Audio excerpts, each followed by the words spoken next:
Senhoras e senhores deputados, vamos então retomar os nossos trabalhos. Esta feita, o tema sendo o mesmo, traduz na audição do Sr. Secretário de Estado dos Assuntos Fiscais, Dr. Nuno Santos Félix, cuja presença muito agradeço e que cumprimento. Os termos em que esta audição decorrerá e dispensar-me-ão do introito que foi feito há pouco, na exata medida em que o tema é exatamente o mesmo, e dou nos mesmos termos a palavra à Sra. Deputada Mariana Mortágua, que dispõe para tal de 5 minutos. Faço favor. Muito obrigada, Sr. Presidente. Sr. Secretário de Estado, indo diretamente ao assunto, até ao seu despacho de fevereiro de 2023, a AT tinha um entendimento. E esse entendimento é que as barragens não são tributadas porque são domínio público. Mais coisa, menos coisa, esse é o entendimento. Esse entendimento, até o seu despacho, foi acompanhado pelo Governo. Não foi acompanhado tacitamente pelo Governo, foi acompanhado explicitamente pelo Governo. O seu antecessor, o Secretário de Estado António Mendonça Mendes, declarou publicamente, tal como o anterior Ministro do Ambiente, que não havia lugar ao pagamento do IMI porque barragens são bem público. E a primeira pergunta, e mais óbvia, é porquê a mudança de posição? Enfim, eu posso antecipar uma resposta, é porque esta é a posição certa. Mas então a outra pergunta é porquê é que o Governo defendeu que não havia lugar à tributação de barragens no passado? O Sr. Secretário de Estado, no segundo despacho que faz à Autoridade Tributária, diz que esse despacho não tem um caráter inovatório, já foi aqui citado, mas tem. Tanto que tem que o seu antecessor, Secretário de Estado dos Assuntos Fiscais, disse publicamente que não havia lugar ao pagamento do IMI. E, portanto, eu só quero esclarecer essa questão. Das duas, uma. Ou não tem caráter inovatório, e então o Secretário de Estado, António Mendonça Mendes, ainda pertence a este Governo, deu uma informação pública errada e defendeu uma não liquidação de IMI quando havia lugar à liquidação de IMI, ou tem um caráter inovatório e o Governo mudou de posição. Então era importante que assumisse que mudou de posição e porque é que mudou de posição.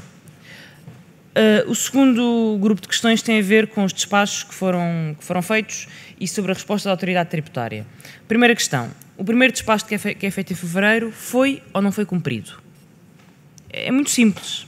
Há um despacho que dita a cobrança e a liquidação de IMI, liquidação e cobrança de IMI, e que dita a avaliação da inscrição nas matrizes das barragens. Não houve nenhuma inscrição nem nenhuma avaliação entre fevereiro e agosto.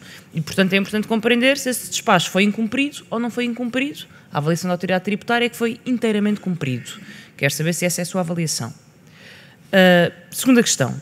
No segundo despacho, na página 20, lê-se: na dúvida em matéria de facto, entendeu-se proteger o contribuinte face a potencial sacrifício através da liquidação de imposto. Eu queria saber se o que o Secretário de Estado está a escrever nesse segundo despacho é que, na dúvida em matéria de facto, a Autoridade Tributária entendeu proteger o contribuinte face a potencial sacrifício através de liquidação de imposto. E se o primeiro despacho não foi cumprido, se no segundo despacho é escrito que, na dúvida, se entendeu proteger o contribuinte, se mantém ou não mantém a confiança na diretora da Autoridade Tributária. Porque eu confesso alguma perplexidade. Em primeiro lugar, faça uma mudança de posição do Governo que não está clara, aliás, está em volta de uma enorme confusão. Em segundo lugar, um despacho escrito num tom muito duro, com uma postura do grupo parlamentar do Partido Socialista de queremos ver o despacho, o Secretário de Estado determinou a cobrança das barragens, a Autoridade Tributária não a cumpriu, e depois uma saída de sendeiro do Partido Socialista, nesta mesma audição, dizendo afinal a Autoridade Tributária cumpriu. Afinal, a Autoridade Tributária não protegeu a EDP como tinha sido insinuado no segundo despacho.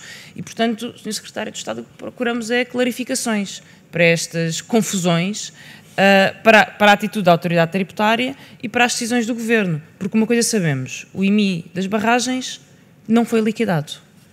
E essa é a única coisa que interessa no meio de toda esta novela. Muito obrigado, Sra. Deputada Mariana Mortágua. A palavra ao Sr. Secretário de Estado dos Assuntos Fiscais. Sr. Secretário de Estado, faça favor.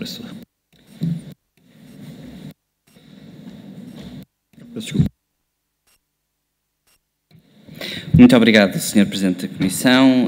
Sra. Deputada Mariana Mortágua, relativamente às questões que colocou, deixe-me começar por esclarecer que a primeira vez que, do ponto de vista formal, o Governo foi chamado a decidir sobre esta matéria foi no dia 24 de janeiro de 2023, na sequência de requerimentos apresentados por dois municípios, pelo município de Mogadouro e pelo município de Miranda do Douro, que vieram solicitar a intervenção no Governo nesta matéria, e é um requerimento que faz todo o sentido, na medida em que eles são os sujeitos ativos, em que eles são os titulares desta receita, e, portanto, nesta matéria da cobrança do IMI, a AT age no interesse público e também no interesse específico dos municípios no quadro desse mesmo interesse público. E, portanto, tendo sido recebido esse requerimento no dia 24 de janeiro, analisados os argumentos apresentados pelos municípios,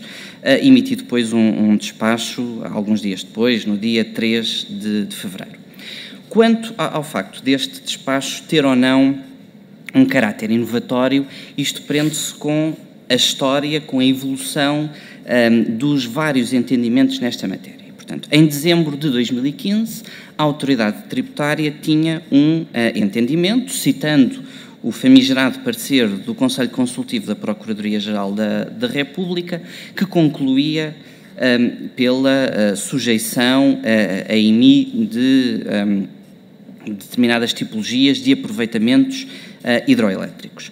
Depois tivemos uma sucessão de pareceres, de pedidos à Agência Portuguesa do Ambiente, que culminaram em maio de 2017 com a alteração desse entendimento. E, portanto, quando digo que este despacho não tem caráter inovatório, é na medida de que ele não vem criar uma interpretação nova, vem, isso sim, regressar àquela que já tinha sido anteriormente a interpretação da autoridade tributária e aduaneira. Quanto ao cumprimento do primeiro despacho, eu acho que resultou de forma bastante clara da audição da Sra. Diretora-Geral que esse primeiro despacho está ainda a ser cumprido, e está ainda a ser cumprido em face da complexidade da matéria em causa, quer pelos contornos jurídicos que tem, quer pelo elevado volume de aproveitamentos hidroelétricos em causa, quer também pela necessidade aqui de interação entre as várias entidades públicas. E por isso mesmo pedi, no segundo despacho, a apresentação de um relatório sobre o estado de cumprimento desse primeiro despacho, e esse relatório aquilo que evidencia é que do vastíssimo conjunto de aproveitamentos hidroelétricos que estão aqui em causa, têm estado a ser feitas as notificações aos titulares dessas concessões para que eles procedam à inscrição na matriz, à entrega da modelo 1 de IMI para a inscrição na matriz, que nos casos em que ela não ocorreu, a AT tem estado a proceder à sua inscrição oficiosa e que neste momento já estamos na fase do arranque das avaliações de um grupo muito significativo desses aproveitamentos hidroelétricos. Portanto, a avaliação que faço é de que o despacho está a ser cumprido. Por fim, quanto à questão que coloca relativamente à frase do meu despacho que diz: entendeu proteger-se o contribuinte face a um potencial sacrifício através da liquidação. Isto é uma frase que é preciso contextualizar, porque no parágrafo, aliás, é preciso dar até um passo atrás. Este despacho surge num contexto em que a própria administração tributária coloca um conjunto de dúvidas e em que pergunta, entre outras coisas, se, face à informação prestada pela APA, podendo não existir certeza absoluta sobre a qualificação jurídica de alguns destes aproveitamentos, o que é que a administração fiscal deve fazer? E, no meu despacho, aquilo que identifico é que existe um princípio de indúbio contra fiscum, mas que esse princípio, no nosso direito, tem uma aplicação limitada. E ele tem uma aplicação limitada, sobretudo, a algumas circunstâncias em que existam dúvidas de facto. mas não se aplica a circunstâncias em que existam dúvidas de direito, porque aí a administração fiscal, o Estado enquanto um todo, tem o dever de os esclarecer. E, portanto, aí o que eu digo, quando digo entendeu-se proteger o contribuinte, quer dizer que o legislador, quando fez a Lei Geral Tributária, os tribunais, quando interpretam o princípio indúbio contra fisco, fazem-no para a proteção do contribuinte em determinadas circunstâncias, mas esse princípio e essa proteção não se aplicam, neste caso, a dúvidas desta natureza. Obrigado. Sr. Deputado Maria Mortágua, Pedro. Tem um documento do relatório da Autoridade Tributária, já citou várias vezes, e que o Sr. Secretário de Estado pode citar, isso pode ser entregue.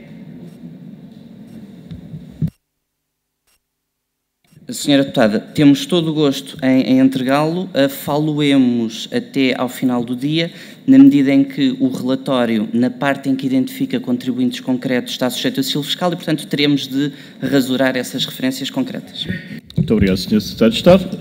Vamos prosseguir dando a palavra ao Grupo Parlamentar do Partido Socialista, Sr. Deputado Carlos Brás. Faça favor.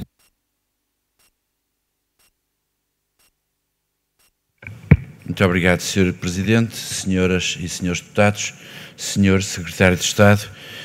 Permita-me que comece por elogiá-lo pela firmeza e pela coragem que tem tido na abordagem deste tema tão complexo que é o IMI das barragens. Na realidade, o Sr. Secretário de Estado é o primeiro governante a mostrar esta coragem, esta firmeza e determinação.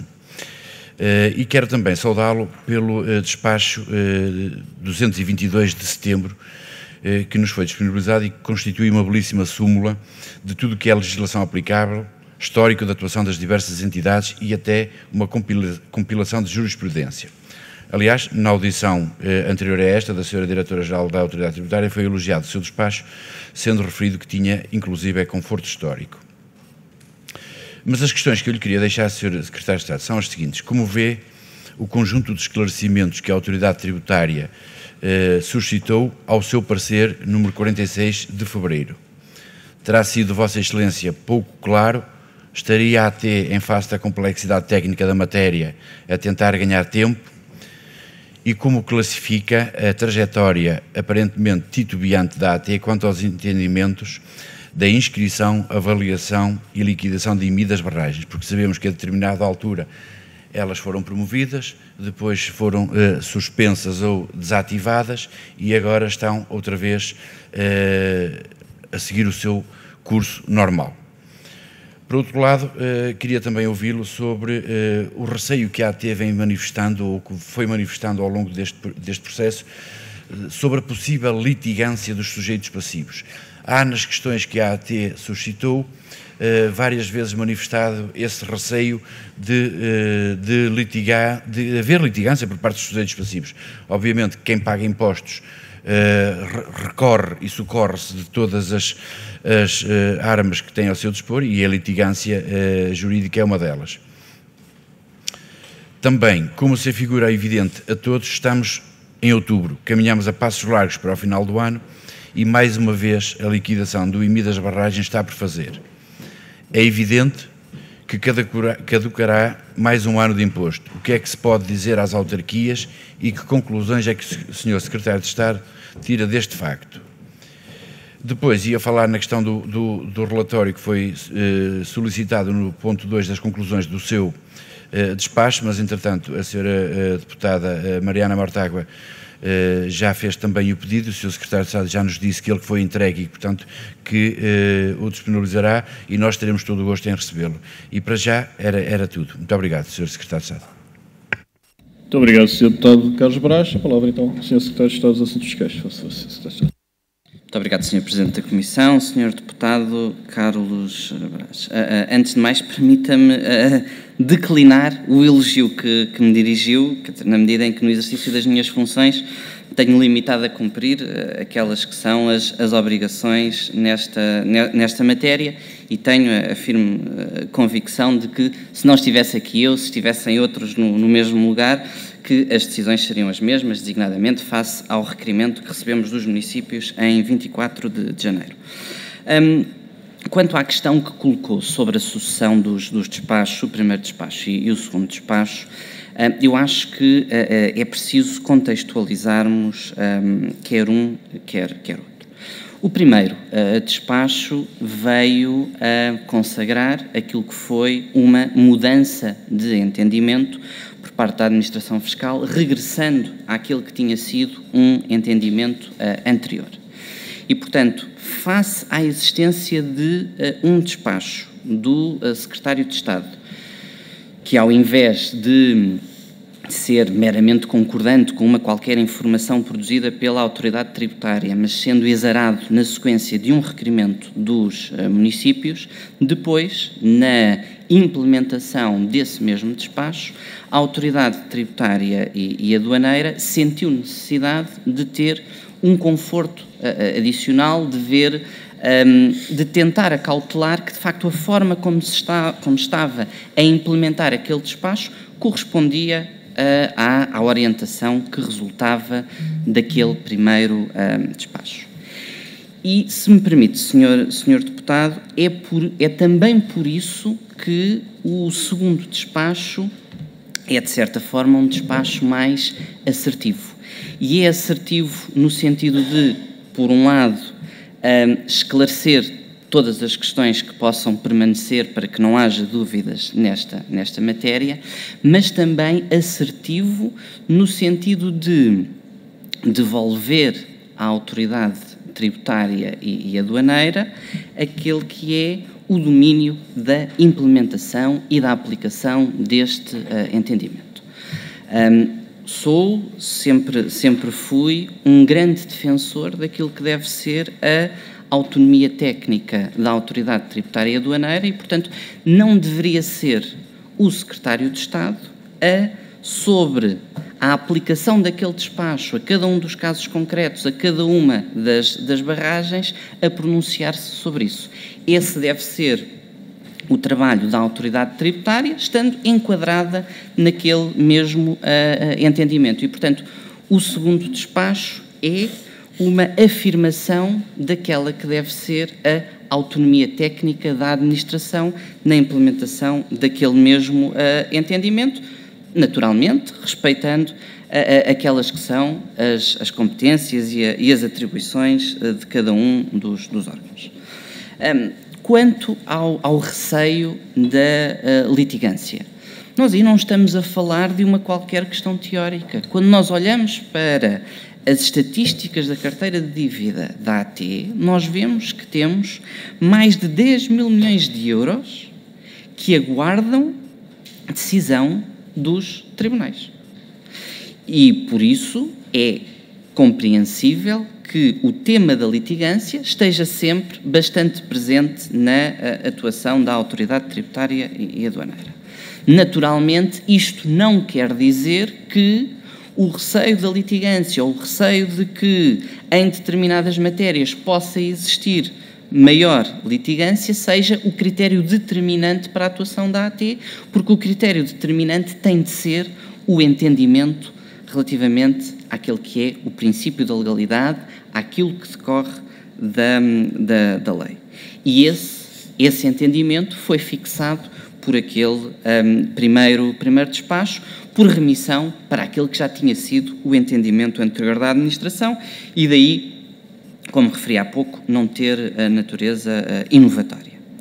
Por fim, quanto ao tema da caducidade, eu creio que a senhora Diretora-Geral foi bastante expressiva há uns minutos atrás, quando disse que nenhum serviço de finanças tem dúvidas da prioridade quando está em causa a caducidade, mas que isso não pode colocar em causa o exercício dos direitos por parte dos contribuintes. E, portanto, o que a AT tem estado a fazer é desenvolver os esforços necessários para avaliar e liquidar estes tributos, mas do exercício dos direitos dos contribuintes, da litigância que possa vir a existir, temos aí uma variável que extravasa o domínio daquilo que a AT pode controlar e que, portanto, nos traz aqui uma margem de incerteza nesse domínio. Mas aí creio que o mais importante é esta reafirmação, também por parte da própria autoridade tributária e aduaneira, do compromisso e da prioridade que é atribuída nesta matéria. Muito obrigado, Sr. Secretário de Estado. Dou agora a palavra ao Grupo Parlamentar do Partido Social Democrata, Sr. Deputado Sobral Andrade. Faça favor.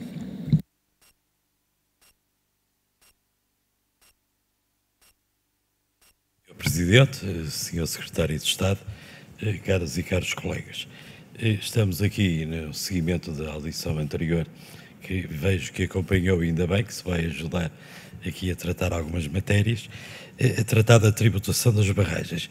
Mas, entretanto, eu lembrei-me de uma conversa que ouvi ontem, em que a esposa diz para o marido: que chatice, já te informei há tanto tempo que eu fico pronto em 5 minutos e de meia em meia hora estás sempre a apressar. Ora bem, é porque nós estamos sempre aqui a ouvir falar que vai ser cobrado, que vai ser liquidado. A verdade é que os municípios receberam zero.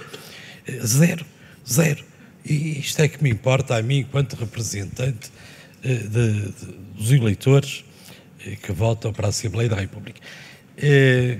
Sabe que na audição anterior deve ter estado, de certeza que esteve, com atenção.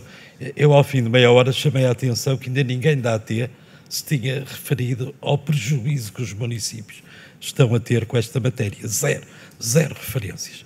Pois bem, houve mais de 2 horas de audição e o limiar continuou igual. Não ouvi uma única referência a uma preocupação com o facto dos municípios e, consequentemente, por arrastamento, as populações estarem a ser fortemente lesadas. Vou colocar um conjunto de questões. Nós já nos encontramos aqui mais vezes a falar sobre essas matérias e, portanto, agora vou acrescentar mais algumas questões relativamente àquilo que o PSD já tem aqui trazido para debate. Ora bem, a primeira é: como é que Vossa Excelência justifica que o primeiro despacho não tenha sido cumprido? Eu sei que já acabou de tentar curvar esta matéria, mas eu e o PSD não ficámos convencidos. Depois, Vossa Excelência, num despacho de 33 folhas, absolutamente demolidor para a cúpula da AT, hoje, com aquela imaginação que eu elogio, chamou isto assertividade. Foi simpático, de facto. Aliás, referiu-se a uma expressão que consta expressamente do relatório como sendo descontextualizada. Mas a percepção que todos temos, eu incluído, é que aquele debate foi, aquele despacho de agosto foi demolidor. Eu até fiquei com a ideia: bem, o Governo está há 8 anos sem fazer nada nesta matéria, vai arranjar aqui um bode expiatório, põe uns patinhos na senhora Diretora-Geral dos Impostos e depois a culpa é dos outros. Nós, Governo, não temos culpa nenhuma de ainda não ter feito absolutamente nada para entregar 1 cêntimo daquele dinheiro a que os municípios têm direito. E, portanto, eu pergunto se, apesar de apenas ser assertivo o conjunto daquelas 33 folhas demolidoras, como é que fica a convivência entre Vossa Excelência e a senhora Diretora-Geral Tributária? E depois, também na sequência do que foi aqui dito na audição anterior, parece que o prazo que tinha como data limite 30 de setembro foi entregue, o relatório foi solicitado, penso que vai ser distribuído até ao fim do dia. O PSD também, obviamente, quer e agradece que lhe chegue às mãos esse texto. Depois, eu gostava que o Sr. Secretário de Estado explicasse aos portugueses, que é isso que interessa, tanto ao Governo como à Assembleia da República, porque é que ainda não liquidaram nem cobraram nem 1 cêntimo dos impostos. Eu gosto de bater esta tecla, porque depois o resto é andar às voltinhas sem grande efeito prático. Depois, se tem o Governo noção dos danos patrimoniais que está a causar aos municípios com esta inércia de tantos anos. E depois também se tem consciência de que há quem indevidamente e porventura ilegitimamente esteja a obter ganhos patrimoniais indevidos com esta inação da AT e do Governo.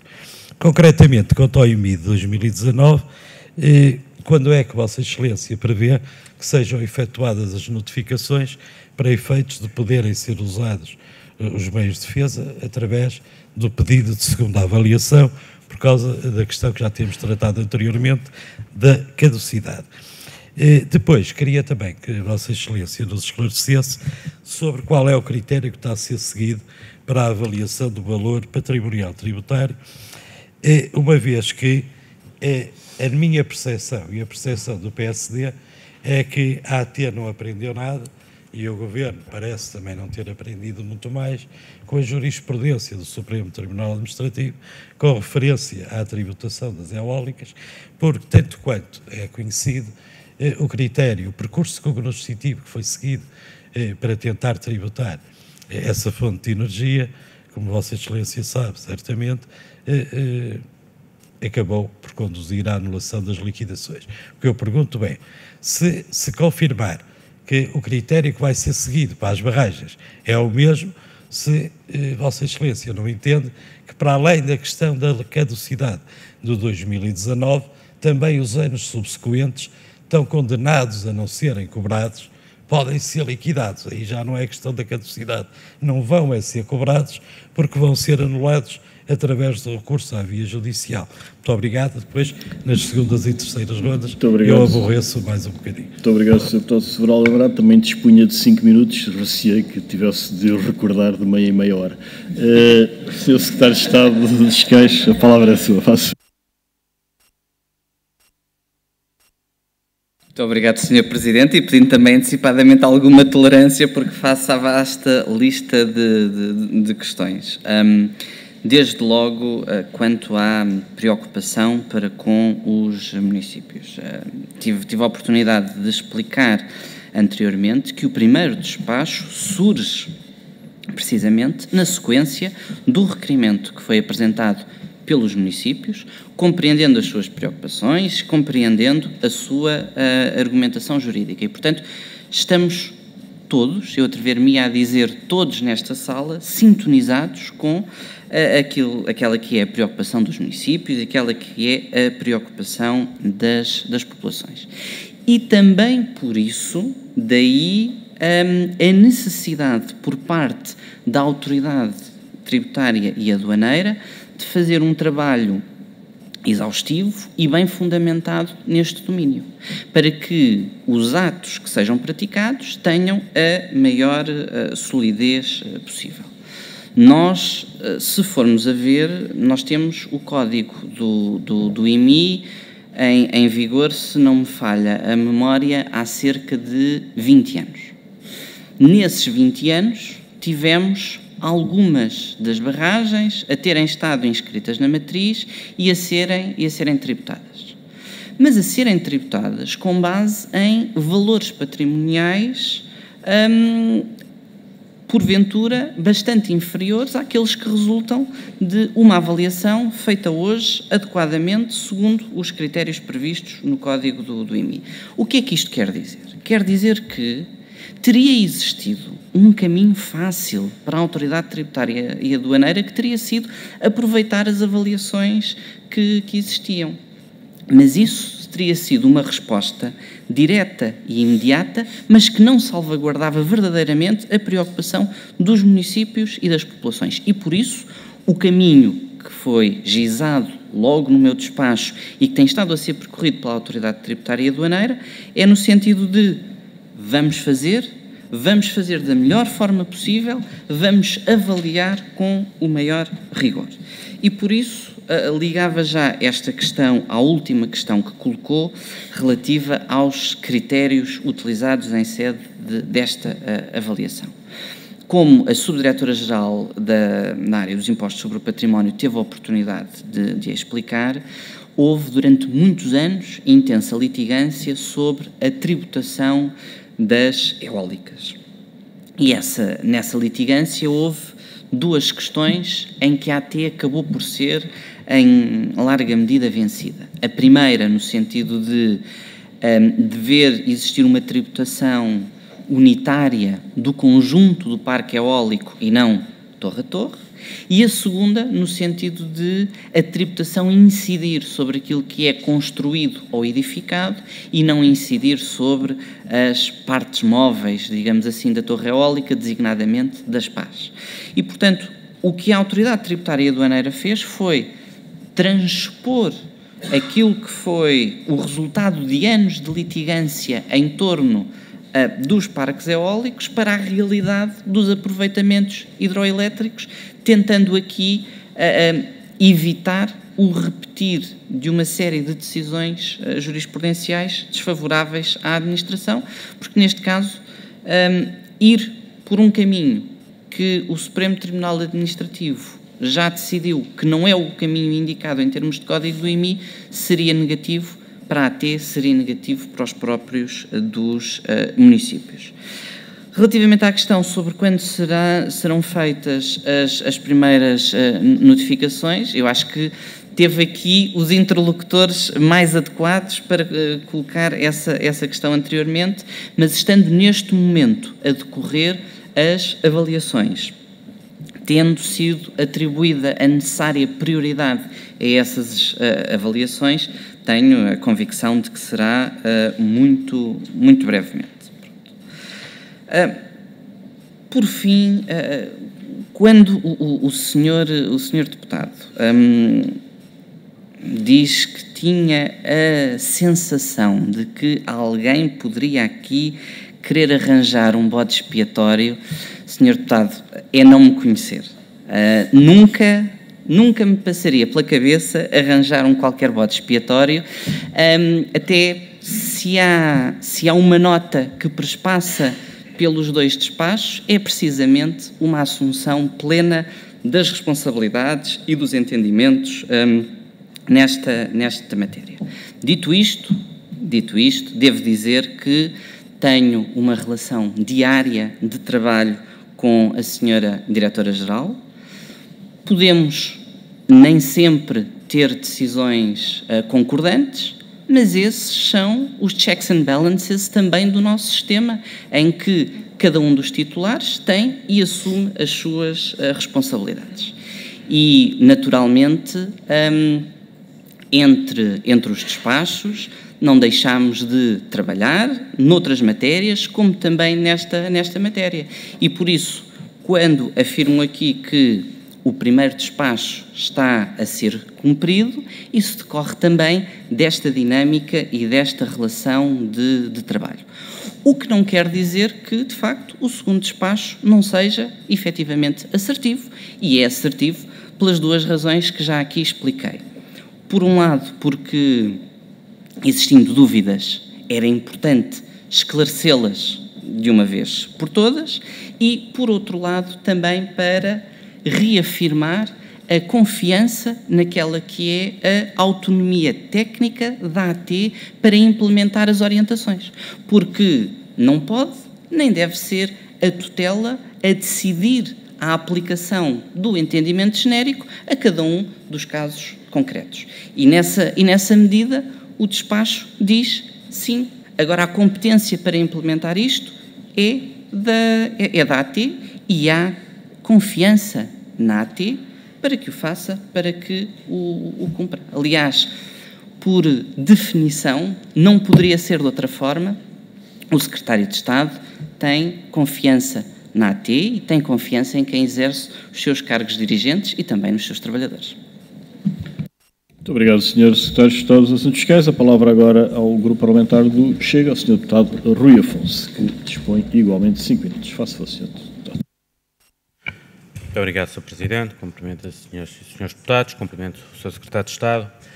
E aqui, Sr. Secretário de Estado, nós vamos recuperar outra vez a questão de que em duas ocasiões distintas, no passado, através do Sr. Ministro do Ambiente, João Matos Fernandes, e o Sr. Secretário de Estado dos Assuntos Fiscais, António Mendes Mendes, na altura, e atualmente do Governo, em que realmente o Governo anunciou que as barragens do Douro Internacional não estão sujeitas a IMI, nem a IMT, porque são, segundo alegam, bens do domínio público.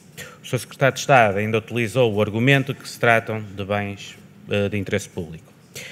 Estas afirmações, que poderão ser pouco usuais, dado que não é normal ouvir-se de um governante a excluir a aplicação da lei fiscal num contrato entre privados, a quem compete verificar se os impostos são devidos ou não é a autoridade tributária e não ao Governo.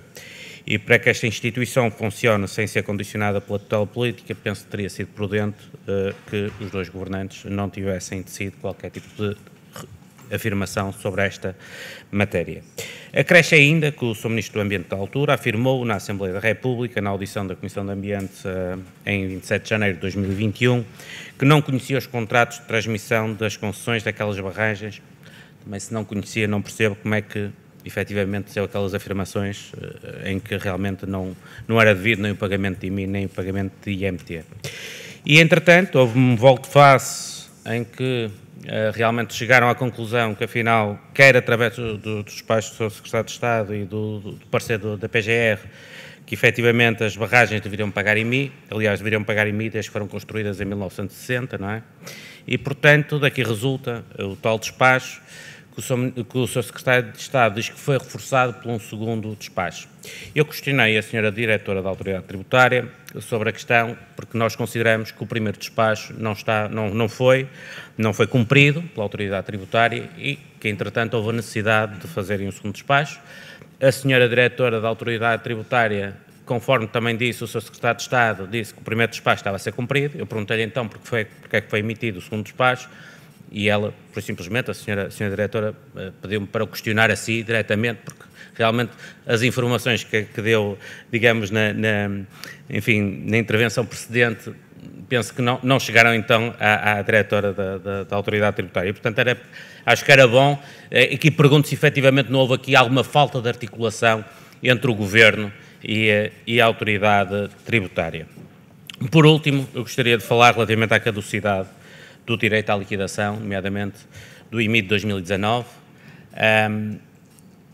Na altura, António Mendonça Mendes afirmou que a Lei Geral Tributária portanto, dispunha de mecanismos para evitar a caducidade do direito à liquidação, e eu queria perguntar ao Sr. Secretário de Estado se efetivamente está assegurado a cobrança do IMI de 2019, não só, ou seja, a liquidação e a cobrança do IMI de 2019, ou seja, se a EDP vai ter que efetivamente efetuar esse pagamento.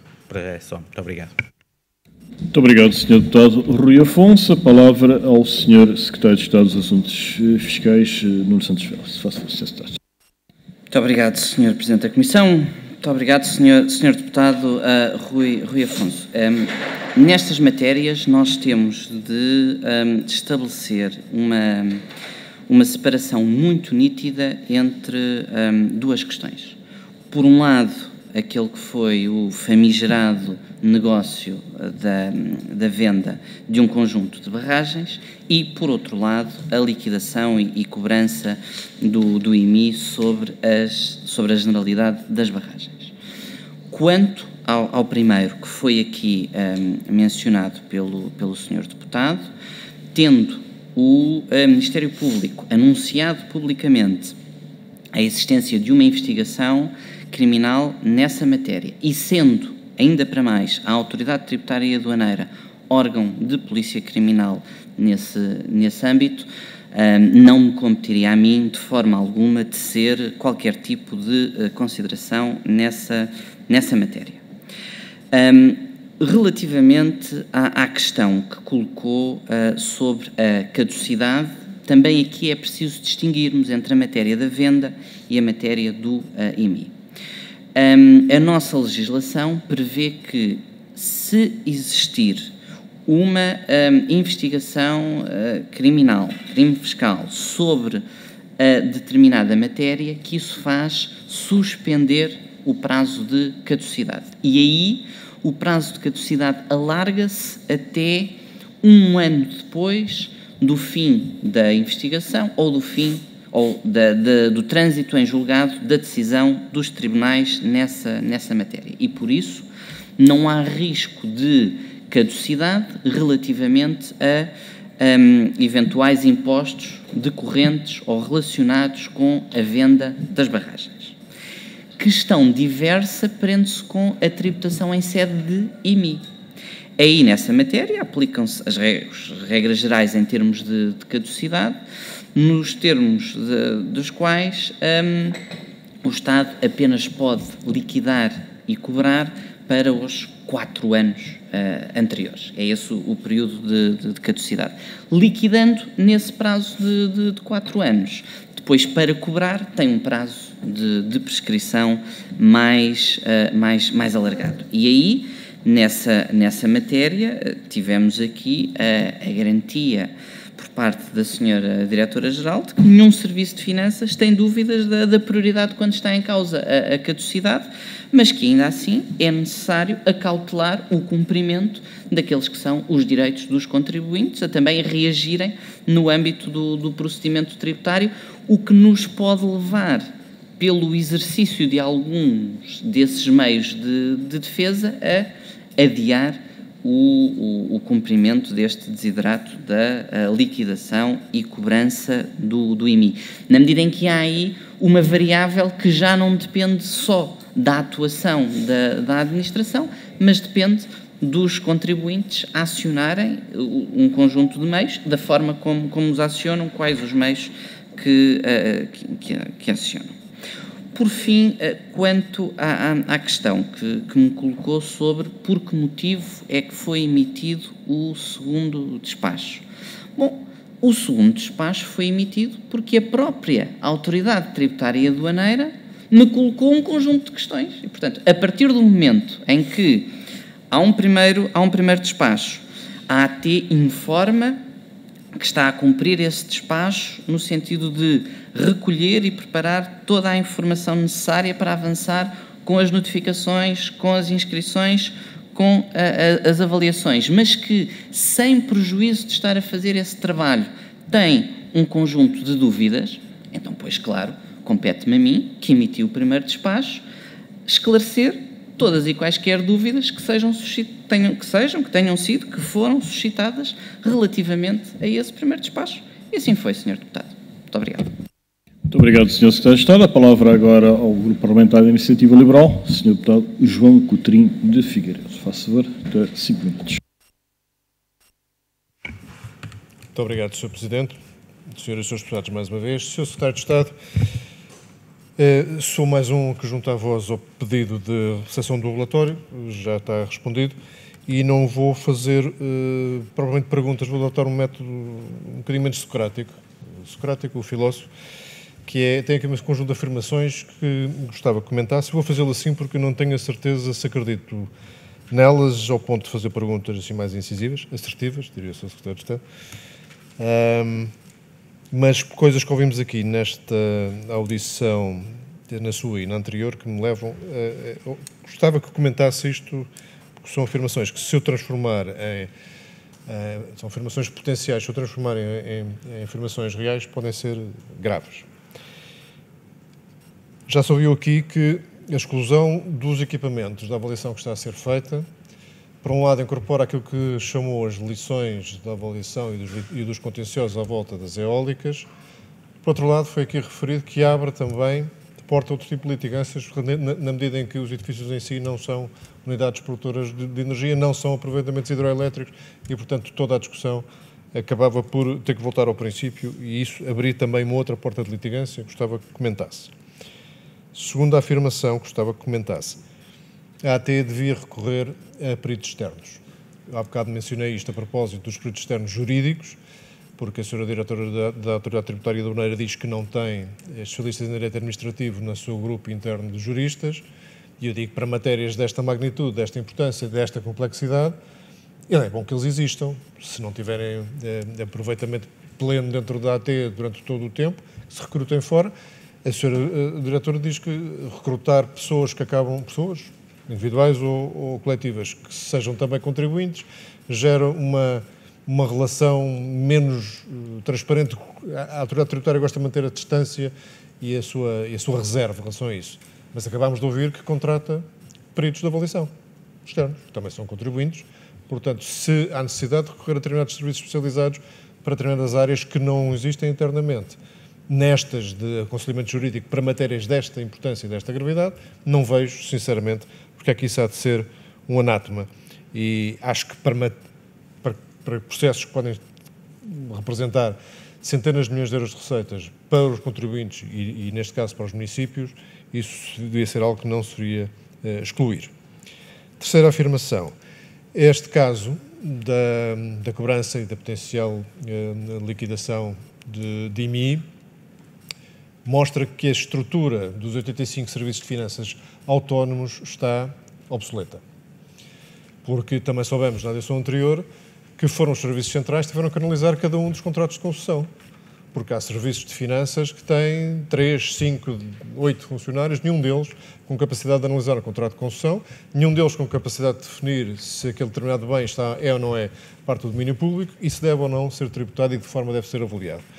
E, portanto, que a afirmação pressupõe quase uma pergunta que é se lhe viesse chegar às mãos, ou se de modo próprio fizesse uma reestruturação da AT orgânica, se isto seria uma preocupação a ter em conta. E, finalmente, quarta afirmação, Sr. Secretário de Estado, é ou não é preocupante que a lei, os pareceres da PGR, as opiniões da APA, sejam superados por um despacho do Secretário de Estado que nos disse aqui, só existiu porque houve requerimentos de 2 municípios. Isto não é, do ponto de vista da saúde democrática e da segurança jurídica, um edifício um bocadinho frágil? Tivemos com o entendimento que agora nos vem dizer durante 18 anos foi errado. Dentro destes 18 anos houve várias formulações, portanto eu corrijo isso. Durante muito tempo teve várias formulações que agora estão a ser corrigidas, vamos dizer assim. Mas são corrigidas com base num despacho do Secretário de Estado que, com o devido respeito, não tem nem a perenidade do tempo, nem, digamos, a inserção institucional que tem uma Procuradoria-Geral da República e o seu Conselho Consultivo, que tem, com as competências atuais, a Agência Portuguesa do Ambiente. Como é que isto se faz? Porque isto também abre, de facto, a porta à litigância. E, portanto, agradeço muito os comentários que possam fazer estas afirmações e eu, no fim, até lhe posso dizer se passam a ser afirmações minhas ou se continuam retóricas. Muito obrigado. Muito obrigado, Sr. Deputado João Coutinho de Figueiredo. A palavra ao Sr. Secretário de Estado dos Assuntos Fiscais. Sr. Secretário de Estado, faça. Muito obrigado, Sr. Presidente da Comissão. Sr. Deputado Coutinho Figueiredo, de forma algo telegráfica para abordar estas 4 matérias.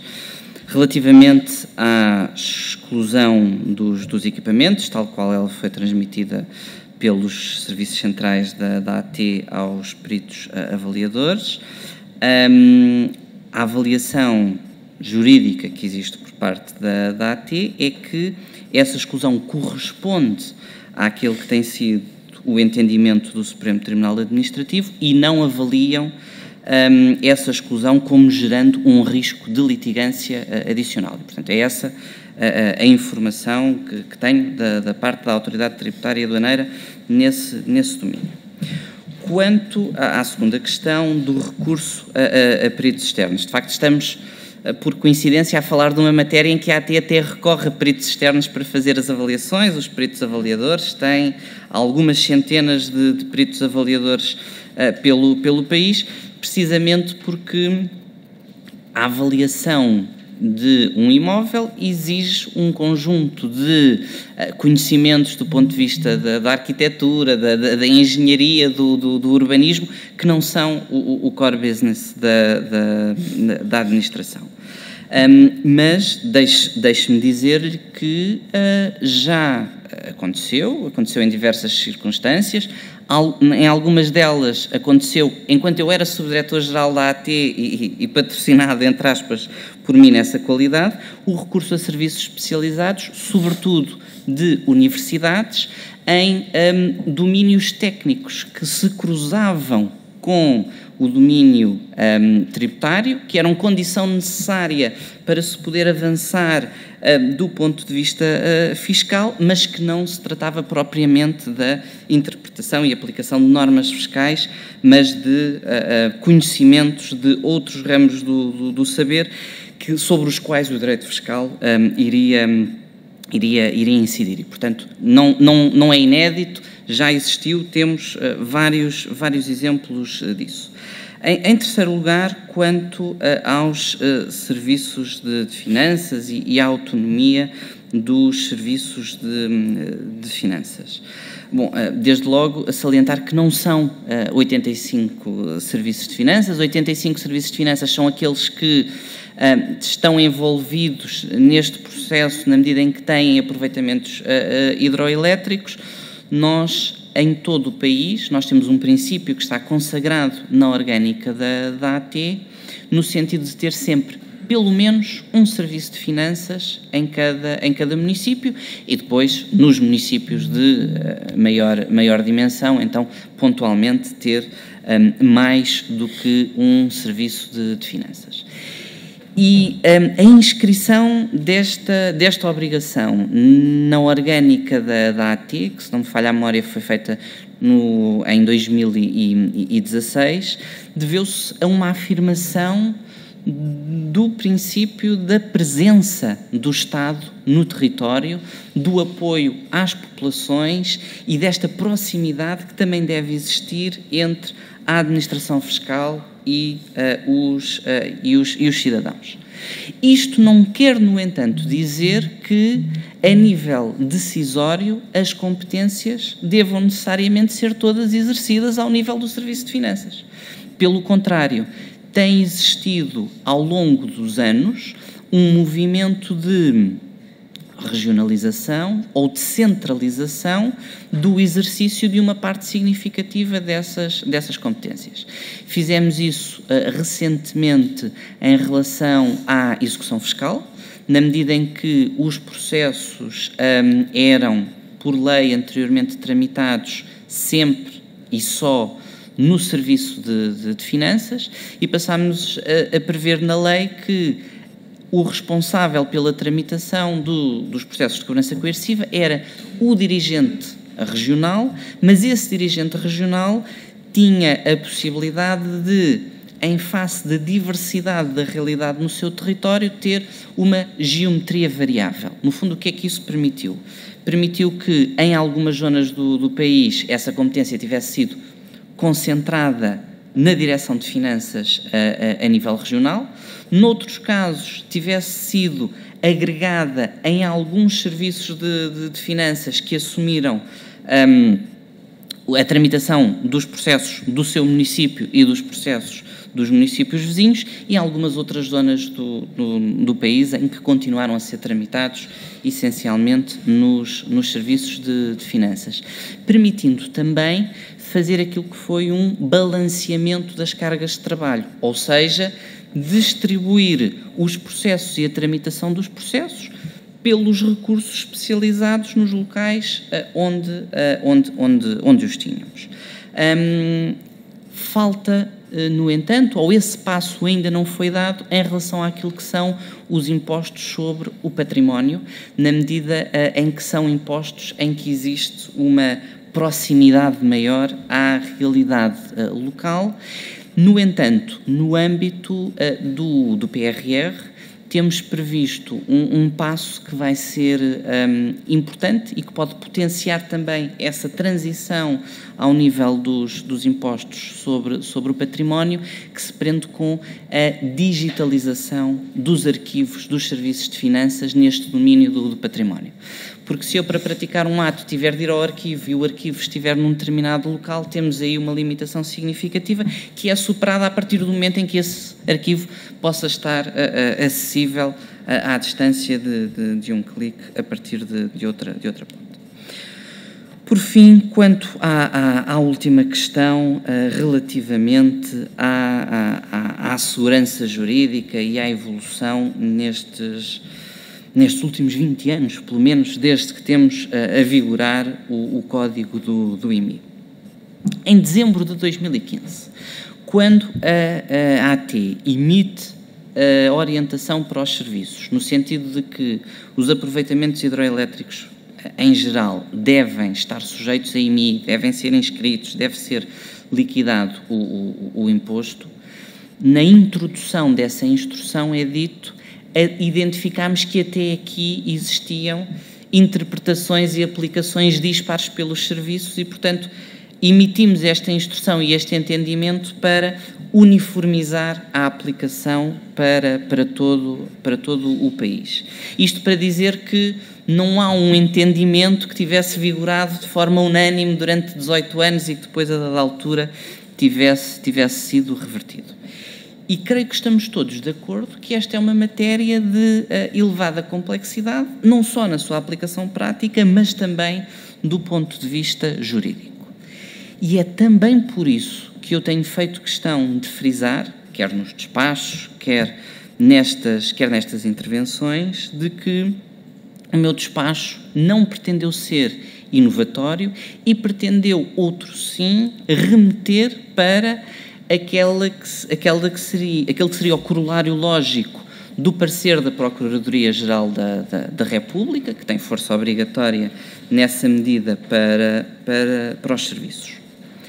Dito isto, creio que é no interesse de todos termos, com a possível brevidade, os tribunais também a decidirem sobre esta matéria e, por essa via, a encerrarem de forma definitiva as dúvidas que existem neste domínio. E, portanto, diria que somos os primeiros interessados em que haja também, da parte dos nossos tribunais, essa validação sobre qual é a correta interpretação e aplicação desta matéria. Se tiver alguma tolerância, Sr. Presidente, e até porque isto vem também de intervenções anteriores, porque muito se tem discutido, é domínio público, não é domínio público, tributa-se, não se tributa. E há aqui um aspecto que ninguém põe em causa, que é, no quadro das concessões destas barragens, dos aproveitamentos hidroelétricos, um conjunto de elementos que são do domínio público. A água é do domínio público, o leito é do domínio público. A questão que se coloca é se, pelo facto da água e do leito serem do domínio público, se as construções que são assentes em cima desse leito e que seguram essas águas, se passam ou não a ser necessariamente do domínio público. E aí, numa questão que tem bastante paralelismo com esta, temos já a jurisprudência do nosso Supremo Tribunal Administrativo, que é relativamente aos bares de praia. E relativamente aos bares de praia, de forma inequívoca, o nosso Supremo Tribunal Administrativo tem vindo a dizer: a praia é obviamente um bem do domínio público, mas o bar que está assente na praia é de quem o constrói, de quem o explora, que é o seu proprietário, da concessão, sem prejuízo daquele que seja depois o destino a dar a esse bar de praia finda a concessão. E por isso, da mesma maneira que os tribunais oportunamente se vieram pronunciar relativamente aos bares de praia, por maioria de razão, é importante que também tenham a oportunidade de o fazer relativamente aos aproveitamentos hidroelétricos. Muito obrigado, Sr. Secretário de Estado. No exato momento em que falava de bares de praia, o sol abriu. Não deixa de ser auspicioso a referir. Sr. Deputado Duarte Alves, faça favor, para encerrarmos a primeira ronda, 5 minutos. Muito obrigado, Sr. Presidente. Cumprimento o Sr. Secretário de Estado dos Assuntos Fiscais.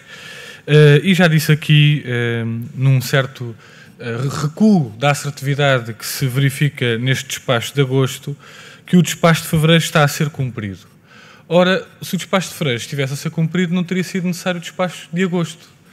E é isto que nos traz aqui alguma perplexidade, porque o Sr. Secretário de Estado emite um despacho em fevereiro, a Autoridade Tributária envia um conjunto de perguntas em que me parece que pelo menos duas delas, as duas últimas, são bastante inusitadas. Eu até já agora gostaria de saber qual é a data do envio destas perguntas por parte da AT e porque é que o Governo não respondeu mais cedo com a clarificação que a AT suscitou para que se pudesse ser feita a avaliação em tempo útil e garantir de forma mais clara a cobrança do IMI, pelo menos o de 2019, que pode estar aqui em causa. Porque, verdadeiramente, estas perguntas que aqui são feitas, eu gostaria que me classificasse como é que classifica, por exemplo, a pergunta D, que a AT dirige ao Governo, quando pergunta se devemos interpretar do conteúdo deste despacho que abrange todos os tipos de aproveitamentos hidráulicos, quando o despacho claramente se dirige às barragens. Não há qualquer confusão, o Sr. Secretário de Estado já aqui o referiu, entre o domínio público das águas, dos terrenos do domínio público hídrico e as construções que lá são colocadas. Portanto, qual é a dúvida se esta pergunta não é, no fundo, a Autoridade Tributária a desconversar face àquilo que foi o seu despacho de fevereiro?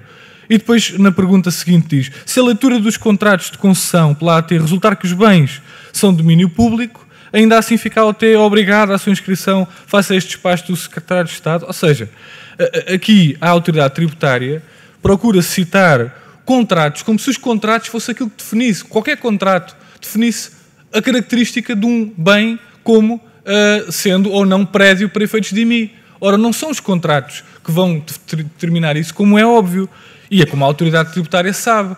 E, portanto, porquê é que surgem estas perguntas? Porquê é que o Governo demora tanto tempo a responder e faz aqui um trabalho de compilação de jurisprudência, que eu até diria que vai para lá daquilo que é a responsabilidade do Governo. Compilar esta jurisprudência toda seria, aliás, uma responsabilidade da própria autoridade tributária. Porque a verdade é que a decisão da autoridade tributária de não cobrar o IMI das barragens confronta-se com todo este acervo que aqui foi feito neste despacho de jurisprudência do Supremo Tribunal Administrativo, pareceres da Procuradoria-Geral da República, o próprio Código do IMI que distingue claramente um prédio, podendo ser um prédio para efeitos de IMI, mesmo que não esteja em terrenos de domínio público. Isso é claro logo no artigo 2º do Código do IMI. E mesmo os próprios contratos que aqui são evocados, como o próprio despacho também assinala, os próprios contratos distinguem as duas coisas. Dizem que os imóveis revertem para o Estado no fim da concessão. Ora, obviamente, o domínio público não reverte para o Estado porque é sempre do Estado. Mas os imóveis se revertem para o Estado, quer dizer que enquanto estão na concessão, obviamente são imóveis privados e que, portanto, são prédios para efeitos de IMI. E como é que, perante toda esta jurisprudência e toda esta análise, a AT decide ir atrás de uma opinião da APA, da Agência Portuguesa para o Ambiente, como se a APA tivesse alguma competência para determinar o que é que são e o que é que não são prédios para efeitos da cobrança de IMI. Esta foi uma opção clara da parte da AT, que escolheu não ir por um caminho de cobrança destes impostos, tendo em conta aquilo que nós também fica claro do seu despacho. É que um dos critérios que a AT teve para não ir para a avaliação destes imóveis e para a cobrança do IMI foi precisamente a questão da litigância. E a autoridade tributária não pode funcionar nesta base, que é a base de dizer, quando há risco de litigância, nós não vamos avançar para a cobrança de impostos, quando não há risco de litigância, avançamos. Isto cria uma desconfiança dos cidadãos na autoridade fiscal e cria aqui uma diferença entre aqueles que têm capacidade de fazer essa litigância e os que não a têm e, portanto, cria aqui dois sistemas perante os cidadãos e isto é grave e deve ser claramente combatido.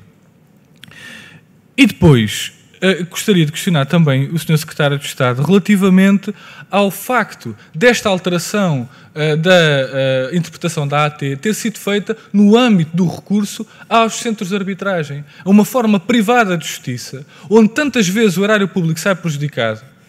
E, portanto, a questão que lhe fazemos é, se o Sr. Secretário de Estado já tem um requerimento enviado pelo grupo parlamentar do PCP nesse sentido, quantos processos é que a autoridade tributária leva para os tribunais arbitrais em vez de levar para os tribunais judiciais? E que resultados é que isso tem do ponto de vista do erário público?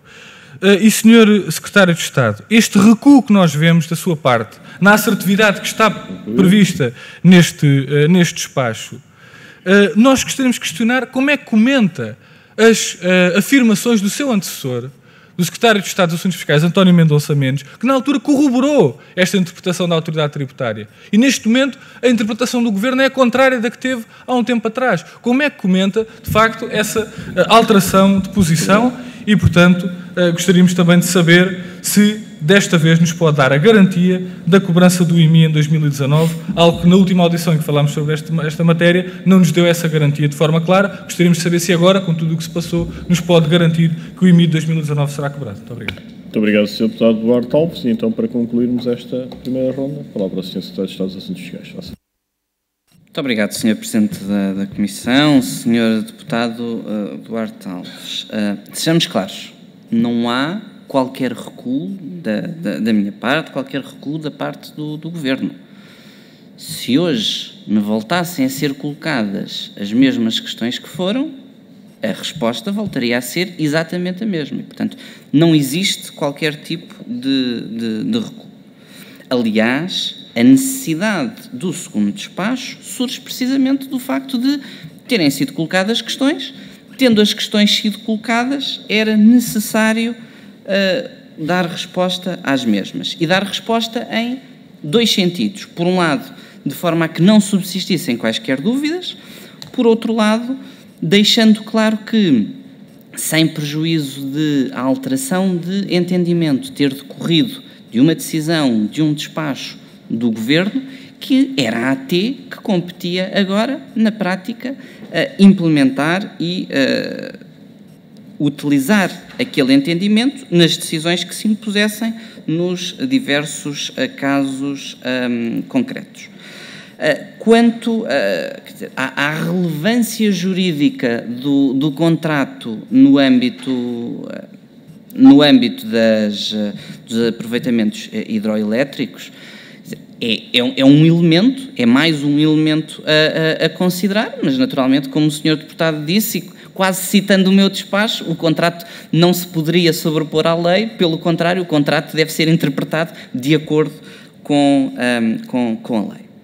Quanto à arbitragem tributária, estamos a coligir os dados para responder à pergunta parlamentar do PCP, mas antecipo desde já que, quando nós olhamos para os dados relativos à arbitragem tributária, eles precisam de ser lidos com um grano salis, pelo seguinte: quando nós temos os tribunais arbitrais a decidirem de forma relativamente célere e temos os tribunais judiciais que, embora tenham estado a melhorar muito significativamente nos últimos anos, ainda têm pendências e ainda têm um tempo médio elevado, isto leva ao seguinte resultado: se eu for um contribuinte que tenho a expectativa de ganhar, eu tenho interesse em ir, posso ter interesse em ir para o CAD, posso ter interesse em ter uma decisão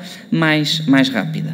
Se eu for um contribuinte que tenha uma expectativa de vir a perder, mas quiser litigar para adiar o pagamento, então eu terei um incentivo para recorrer ao meio que demora mais tempo. E isto pode distorcer, de alguma forma, esta análise. Aliás, se nós formos ver aquilo que tem sido o contencioso junto do CAD, este é um contencioso que se tem desenvolvido muito por fileiras, no sentido de que, por vezes, quando existe uma determinada questão em que começa a existir alguma uniformidade da jurisprudência no sentido de não dar razão à AT, então há uma avalanche de processos desse tipo sobre essa matéria no CAD para obterem essa mesma decisão célere. Porque nós tivemos uma alteração muito importante aqui há poucos anos, no sentido de passar a existir recorribilidade das decisões do CAD em caso de oposição de julgados, o que veio, de alguma forma, mitigar ou resolver a principal crítica que existia, que era de poder existir uma jurisdição à parte que pudesse estar, em algum momento, desalinhada dos tribunais, o que, através deste mecanismo de recorribilidade, se consegue acautelar.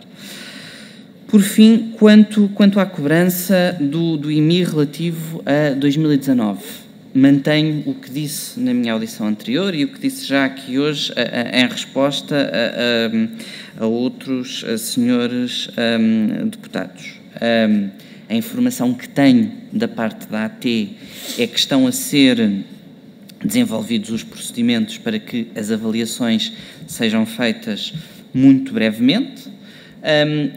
Às avaliações, não havendo litigância, seguir-se-ia a liquidação do IMI, mas há aqui um fator que é exógeno à autoridade tributária e aduaneira, que é a litigância que possa existir neste domínio, e essa litigância pode fazer com que não seja possível, em todos os casos, ou numa parte dos casos, liquidar e cobrar o IMI em 2019. Mas a esse respeito, creio que foi muito importante também a palavra que foi aqui dada nesta comissão, pela Sra. Diretora-Geral, no sentido de frisar que nenhum serviço tem dúvidas da prioridade quando está em causa a caducidade de um imposto. Obrigado. Muito obrigado, Sra. Secretária de Estado. Concluímos a primeira ronda, passamos imediatamente à segunda, às qual os grupos parlamentares dispõem de até 3 minutos, sendo que, diferentemente da primeira, a Sra. Secretária de Estado só responderá depois de formular todas as questões. Começava pelo Grupo Parlamentar do Partido Socialista, a Sr. Deputado Miguel Cabrita, por favor.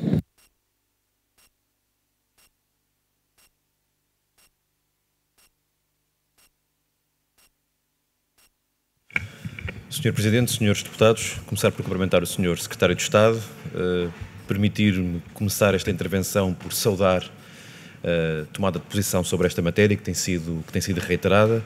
Peço que não decline este elogio, porque nada tem de não elogioso para quem o antecedeu, e por razões, aliás, que explicou e que eu também insistirei, e já agora, não apenas sobre a clareza da posição e a coragem que tem revelado, mas o próprio despacho, que foi aqui reconhecido, que vai até porventura além daquela que seria a obrigação do Governo e que, além do mais, é uma peça que merece ser de conhecimento público, porque pela sua excelente fundamentação e que é uma leitura de facto muito instrutiva sobre todo o histórico do processo e creio que não deixa dúvidas a ninguém sobre quais são as componentes factuais e sobre qual é que é o entendimento político que é tido sobre essa matéria.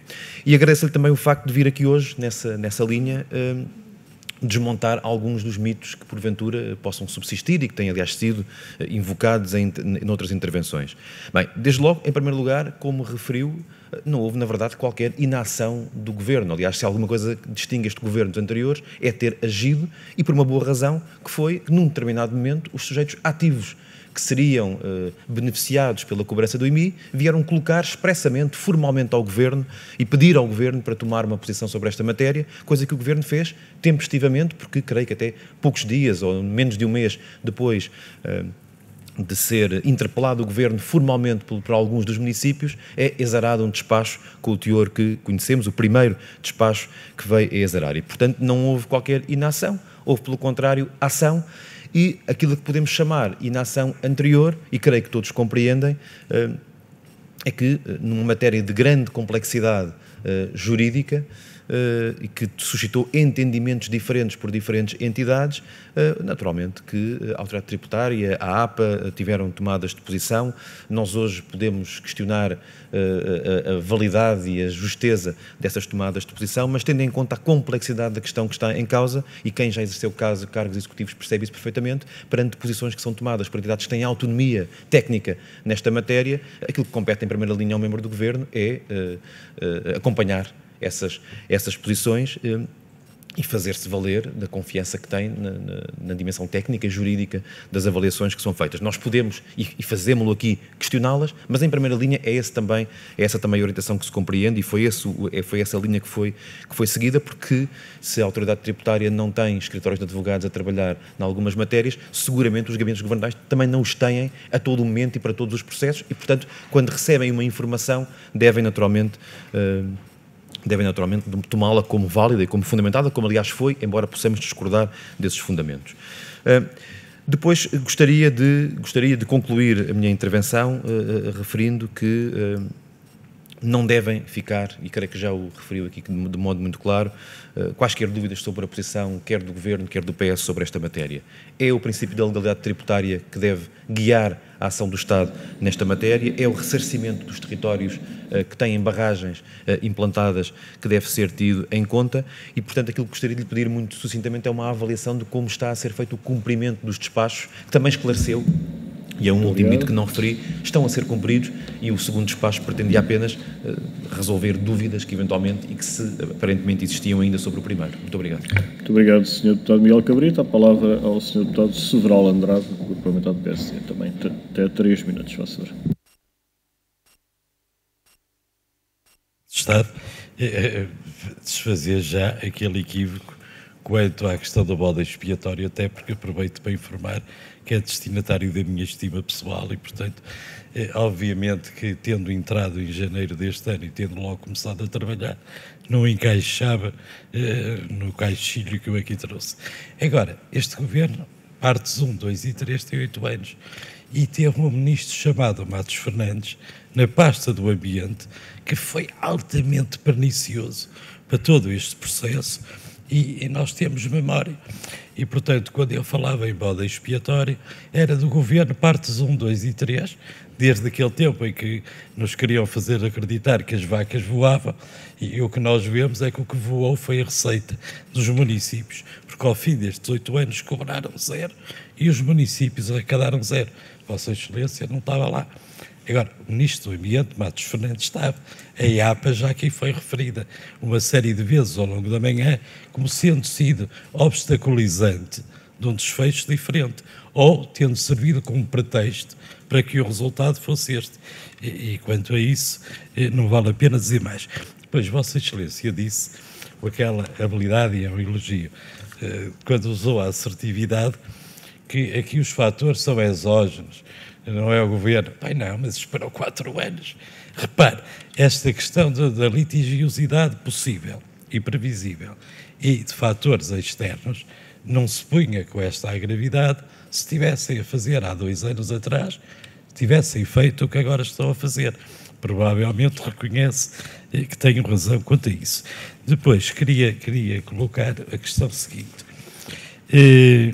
Se tem conhecimento e pode garantir aqui que vão ser incluídas, para efeitos do apuramento do valor patrimonial tributário, aqueles equipamentos que estão ligados em permanência às barragens, por exemplo, turbinas, descarregadores, comportas, etc. Também gostava de saber, porque a senhora Diretora-Geral não esclareceu, se foi aproveitada todo aquele manancial de informação detalhada disponível na unidade dos grandes contribuintes, com referência às concessionárias EDP, Iberdrola e Movera. Eu não estou a ver muito bem. Já passaram os 3 minutos. Muito obrigado. Depois queria também saber, já perguntei, mas não foi respondido, se foram tidos e achados os municípios de Miranda do Douro, Mugadouro, Moncorvo e Carrazeda da Ciães, designadamente por causa dos inventários das barragens e também para efeito da determinação do valor patrimonial tributário. Depois, ainda também importa, e para terminar, porque este ponto é importante, Vossa Excelência desfez-me aqui uma dúvida que eu vou tomar como desfeita, de que o Código do IMI ia passar a ser respeitado, que o princípio do inquisitório da Lei Geral Tributária não ia ser uma palavra vã e que a jurisprudência do Supremo Tribunal Administrativo quanto às eólicas tinha servido de lição. E então, a partir de todos esses pressupostos, está a Vossa Excelência em condições de garantir que os anos 2020 e seguintes as liquidações não vão ser anuladas no Tribunal por o percurso cognoscitivo que é seguido presentemente ser equivalente ao que foi que se cumpriu em Tribunal. Muito obrigado. Muito obrigado, Sr. Deputado. E para concluirmos, a palavra ao Sr. Deputado Duarte Alves, faz favor. Muito obrigado, Sr. Presidente, Sr. Secretário de Estado. Aguardamos a resposta ao nosso requerimento sobre o recurso de tribunais arbitrais, mas já percebemos pela sua resposta que estamos a falar de grandes perdas para o erário público, como, aliás, temos vindo a assinalar ao longo destes últimos anos, que temos proposto que seja obrigatório, e aí deixa de haver incentivo para um lado ou para o outro, que seja obrigatório que todos os conflitos, do ponto de vista fiscal, sejam dirimidos nos tribunais públicos, os tribunais, e não em formas privadas de justiça, e é isso que nós defendemos. E, aliás, se há exemplo que mostra a validade dessa proposta que temos apresentado, é precisamente este que estamos aqui a falar, em que, mais uma vez, temos aqui a EDP e estas grandes empresas a recorrerem a estas formas de justiça e até a alterarem interpretações da autoridade tributária no decurso desses processos, com graves prejuízos ao longo destes últimos anos. Agora, relativamente à questão da assertividade e à questão de todo este processo, do seu despacho de fevereiro, da resposta da AT, que ainda não me respondeu em que data é que a AT fez as perguntas. Mas, de facto, nós não deixamos de manter uma perplexidade face à postura da autoridade tributária nas perguntas que faz, em que o seu despacho de fevereiro fala em barragens e a pergunta é sobre aproveitamentos hidráulicos, que é furos. O que é que a AT está a querer dizer com essa pergunta que não tem sentido nenhum face ao seu despacho de fevereiro?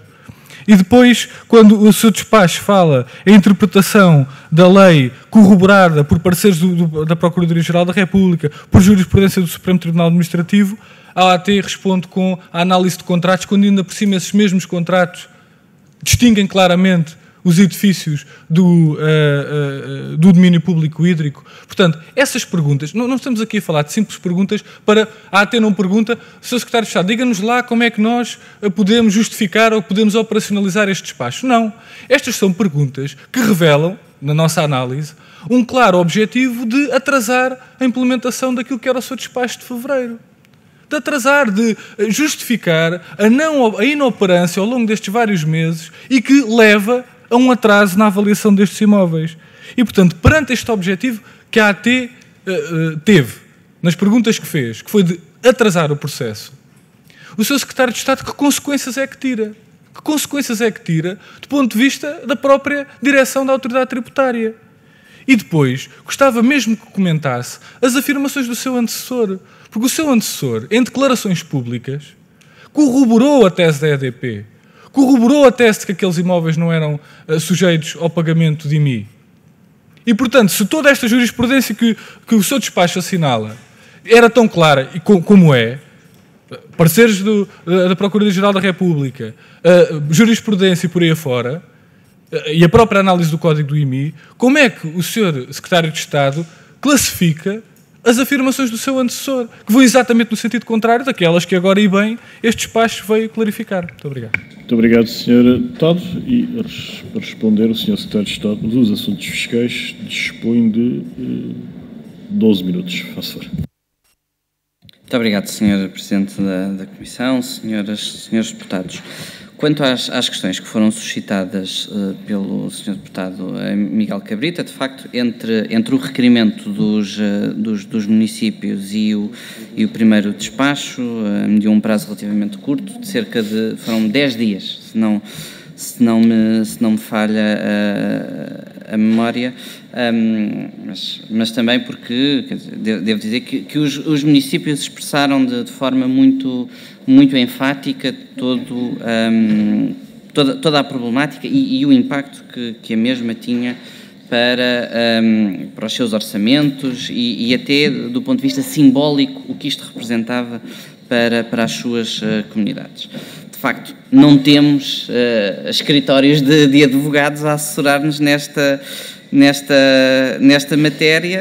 Se calhar, felizmente tenho uma equipa que trabalha comigo que é muito dinâmica, mas confesso que estes despachos foram escritos por mão própria, porque senti que o tema tinha uma importância e uma delicadeza que o justificava. Quanto às questões que foram colocadas pelo Sr. Deputado Soveral Andrade, quando diz, se este trabalho tivesse sido feito há 2 anos atrás, não se colocava a questão da caducidade. Sr. Deputado, a questão da caducidade, ela coloca-se sempre olhando para o retrovisor 4 anos antes, e, portanto, podíamos estar aqui a discutir, se tivesse sido há 2 anos atrás, como podíamos estar a discutir se tivesse sido há 20 anos atrás. A questão é exatamente a mesma, Sr. Deputado, e, portanto, eu acho que o mais importante agora é concentrarmos no facto de estar a ser feito.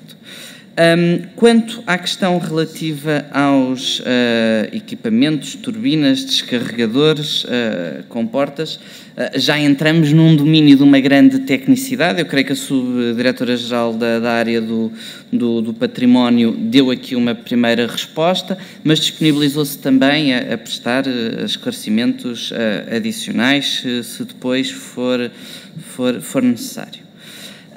Quanto à questão que coloca relativamente aos dados da unidade de grandes contribuintes, percebo perfeitamente onde é que o Sr. Deputado quer chegar.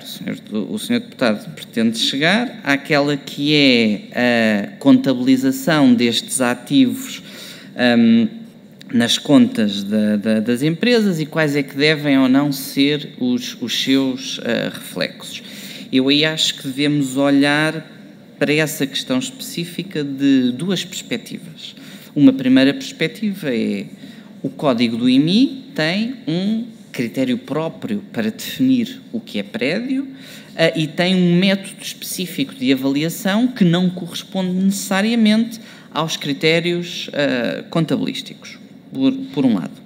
Por outro lado, se alguns dos critérios para ser considerado como um prédio para efeitos do Código do IMI são, por exemplo, ter valor económico, então o facto de estarem inscritos na contabilidade e terem valor nessa própria contabilidade é, desde logo, um forte contributo para demonstrar que, de facto, tenham valor económico. Aliás, quase por ironia, citei no meu segundo despacho alegações da Autoridade Tributária e Aduaneira num recurso, num outro processo, numa outra matéria, onde a páginas tantas é escrito que não passaria pela cabeça de ninguém dizer que uma barragem não tivesse valor económico. Depois, quanto ao princípio do inquisitório e quanto à necessidade dos municípios serem ou não tidos e achados.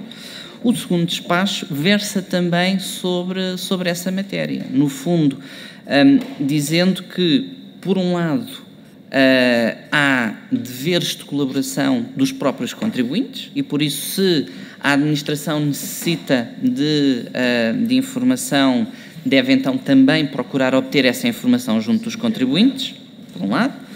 Por outro lado, também sinalizando que a AT pode e deve socorrer-se da colaboração de outras entidades públicas, designadamente dos próprios municípios, que, neste caso, têm também o particular de serem diretamente interessados na adequada liquidação e cobrança do IMI.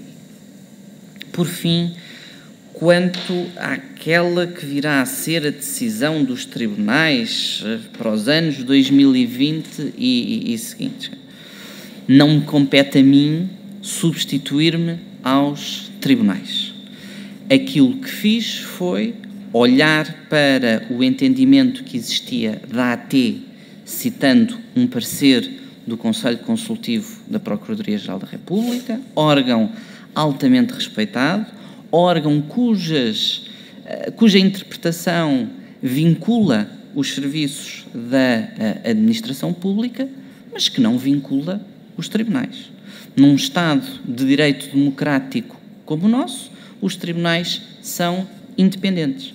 Mas creio que é no interesse de todos termos, com a brevidade possível, decisão dos nossos tribunais que possam, de uma forma decisiva, colocar uma pedra sobre esta matéria e termos uma interpretação uniforme que seja acatada e seguida por todos, quer pela administração, que tem neste momento a interpretação que decorre do despacho, quer dos contribuintes que possam neste momento não concordar com ela. Por fim, quanto às questões colocadas pelo Sr. Deputado Duarte Alves. Assim que recebi as questões que foram colocadas pela AT na sequência do primeiro despacho, naturalmente, a primeira coisa que fiz foi falar com a Sra. Diretora-Geral sobre as questões, sobre aquela necessidade de esclarecimento, e ficou para mim muito claro que o facto de terem sido colocadas aquelas questões não significava de forma alguma que isso estivesse a impedir, limitar ou coartar o trabalho da autoridade tributária nesse domínio. E, portanto, o que me foi transmitido, no qual confio, acredito e que está também plasmado no relatório, entretanto, apresentado pela autoridade tributária e aduaneira, é de que, em paralelo com terem sido colocadas aquelas questões, a AT não deixou de ir avançando, recolhendo a informação,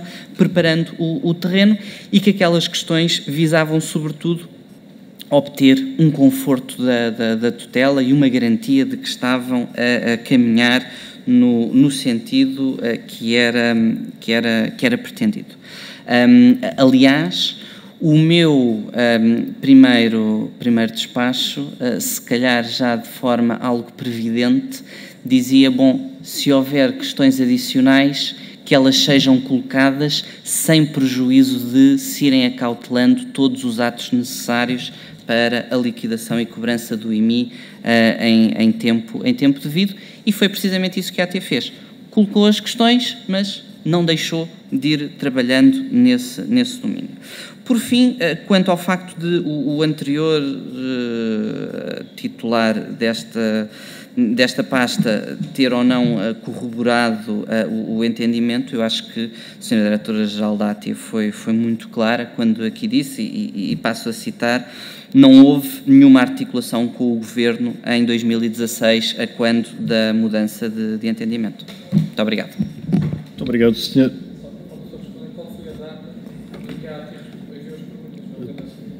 Seria a sua última ronda. Muito bem.